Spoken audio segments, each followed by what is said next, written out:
शक्ति हमें दो दयानिधि, कर्तव्य मार्ग पर डट जाऊं।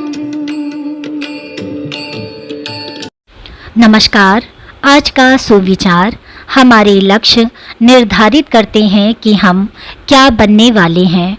Goals determine what you are doing to be. कहने का तात्पर्य ये है कि हमें सफलता तभी मिलती है जब हमारा लक्ष्य निर्धारित हो। आज के लिए इतना ही। धन्यवाद। गुड मॉर्निंग बच्चों, आज हम एक नया वर्ड सीखेंगे। वर्ड है डॉन। DAWN।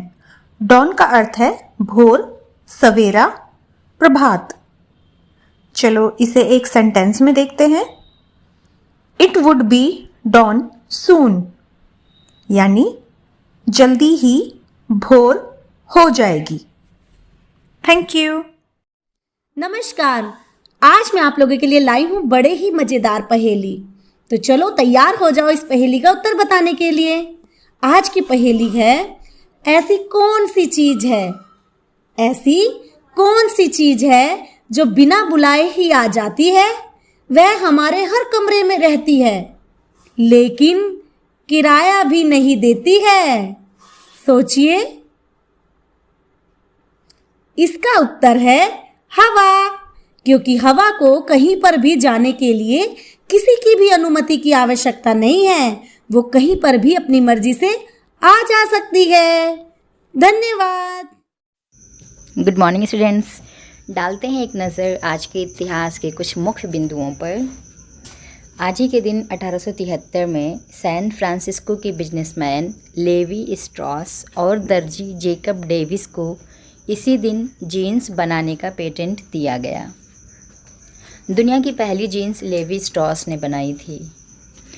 दूसरा महत्वपूर्ण बिंदु है, आज ही के दिन 20 मई सन 1900 में हिंदी के महान कवि सुमित्रानंदन पंत जी का जन्म हुआ था। तो आज के इतिहास में बस इतना ही। ओके बच्चों, थैंक यू। नमस्कार। आज के विशेष में हम चर्चा करेंगे हिंदी साहित्य में छायावादी युग के 4 प्रमुख स्तंभों में से एक सुमित्रानंदन पंत जी के बारे में। सुमित्रानंदन पंत जी का जन्म 20 मई 1900 में हुआ था।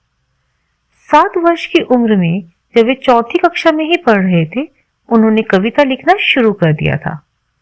उनका संपूर्ण साहित्य सत्यम शिवम सुंदरम के आदर्शों से प्रभावित होते हुए भी समय के साथ निरंतर बदलता रहा है। जहां प्रारंभिक कविताओं में प्रकृति और सौंदर्य के रमणीय चित्र मिलते हैं, वहीं दूसरे चरण की कविताओं में छायावाद की सूक्ष्म कल्पनाओं व कोमल भावनाओं के, और अंतिम चरण की कविताओं में प्रगतिवाद और विचारशीलता के।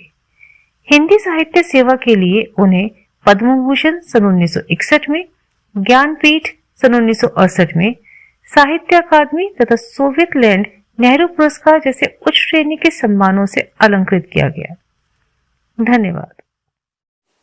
नमस्कार प्यारे बच्चों, आज हम आपके लिए लेकर आए हैं क्विज, जो है आपके लिए मनोरंजन और ज्ञानवर्धक। तो बढ़ते हैं अपने पहले प्रश्न की तरफ। झंडा गीत झंडा ऊंचा रहे हमारा नामक गीत के रचयिता कौन थे? झंडा ऊंचा रहे हमारा गीत के रचयिता श्री श्यामलाल गुप्ता जी थे। भारतीय के एकमात्र अर्थशास्त्र के नोबेल पुरस्कार विजेता कौन थे? प्रोफेसर अमृत सेन। अगले प्रश्न की तरफ बढ़ते हैं। भारत रत्न उस्ताद बिस्मिल्लाह खान विख्यात किस लिए रहे?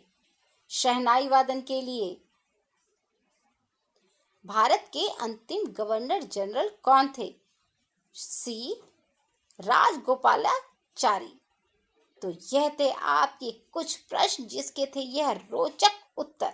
इसी के साथ नमस्कार, आपका दिन शुभ हो। गुड मॉर्निंग बच्चों, अब समय है आज के बाल गीत का। आज के बाल गीत को लिखा है डॉक्टर नीतू शुक्ला, MPS बेहतर उन्नाव से। आज का बाल गीत बहुत ही सुंदर और बहुत ही प्यारा है। तो आइए बच्चों, गाते हैं मेरे साथ। बज गई खाने की घंटी, खाने में है रोटी सब्जी, साथ में फल भी खाएंगे, तंदुरुस्त हो जाएंगे। रोज स्कूल हम आते हैं, पढ़ के जब थक जाते हैं, बस्ते पे अपने रख कर सर, थोड़ा आराम फरमाते हैं। पढ़ लिख कर हम बनेंगे अफसर, पैसा खूब कमाएंगे, माता पिता के अरमानों को पूरा हम कर जाएंगे। बज गई देखो स्कूल की घंटी, मैडम कहती हो गई छुट्टी, हम सब घर अब जाएंगे, वापस कल फिर आएंगे, वापस कल फिर आएंगे। ओके बच्चों, have a good day, thank you. सुप्रभात बच्चों, अब बारी है कहानी सुनने की। तेनालीराम का नाम तो आपने अवश्य ही सुना होगा। आज उन्हीं की एक कहानी नली का कमाल सुनाने जा रही हूँ। एक बार प्रतिमा के सामने जलती धूप बत्ती को देखकर राजा को सभी दरबारियों की परीक्षा लेने का उपाय सूझा। राजा ने धूप बत्ती की ओर इशारा करते हुए कहा, मुझे 2 हाथ धुआं चाहिए। जो भी दरबारी ऐसा कर पाया उसे तेनालीराम से भी अधिक बुद्धिमान और चतुर समझा जाएगा। राजा कृष्णदेव की यह बात सुनकर सभी दरबारी आपस में फुसफुसाने लगे कि यह कैसा मूर्खतापूर्ण कार्य है, भला धुआं भी कभी नापा जा सकता है। एक एक कर सभी दरबारी अपनी अपनी युक्ति लगाकर धुआं नापने में लग गए। कई दरबारी दोनों हाथों में धुआं नापने की कोशिश करते, किंतु धुआं हाथों से निकल लहराता हुआ ऊपर की ओर निकल जाता। सभी ने भरपूर कोशिश की, लेकिन कोई भी 2 हाथ धुआं महाराज को न दे सका। तभी तेनालीराम शीशे की बनी 2 हाथ लंबी नली लेकर दरबार में हाजिर हुए और नली का मुंह धूप बत्ती से निकलते धुएं पर लगा दिया। थोड़ी ही देर में शीशे की नली धुएं से भर गई और तेनालीराम ने नली के मुंह पर कपड़ा लगा दिया और उसे महाराज की ओर करते हुए कहा, महाराज ये लीजिए 2 हाथ धुआं। तेनालीराम की बुद्धिमानी और चतुराई देखकर राजा बोले, अब तो आप सब मान गए होंगे कि तेनालीराम की बराबरी कोई नहीं कर सकता। आज के लिए बच्चों इतना ही, धन्यवाद। नमस्कार। आज मोटिवेट और सेल्फ का विषय है अपने अंतर मन की आवाज़ सुने। हम सब के अंदर एक अंतर मन की आवाज़ होती है जो कठिन से कठिन परिस्थिति में भी हमें सही रास्ता चुनने और निर्णय लेने में हमारी मदद करती है। बस ज़रूरत है उसे सुनने की, उसे महसूस करने की। किसी भी प्रकार का तेज व्यायाम जैसे दौड़ना, चलना, नृत्य करना आदि हमें अपने अंदर की आवाज़ को अधिक स्पष्ट रूप से सुनने के लिए तैयार करता है। जब हम अपने विचारों, सपनों और संभावनाओं को कागज़ पर लिखते हैं तो हम अपने अंतर्मन के सबसे करीब होते हैं। जब हम डर के स्थान पर अपनी जिज्ञासा को चुनते हैं तो भावनात्मक रूप से हम अपनी आंतरिक आवाज़ से जुड़ जाते हैं। डर एक मूल्यवान चीज़ है जो हमें आगाह करता है, गलत कदम उठाने से हमें रोकता है, लेकिन ये हमारे अंतर्मन की आवाज़ नहीं होता।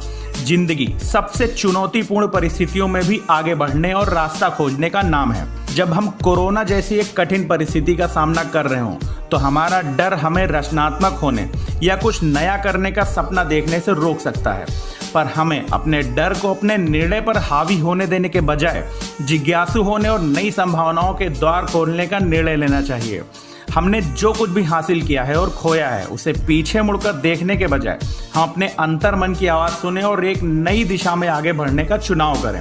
धन्यवाद। आपका दिन शुभ हो।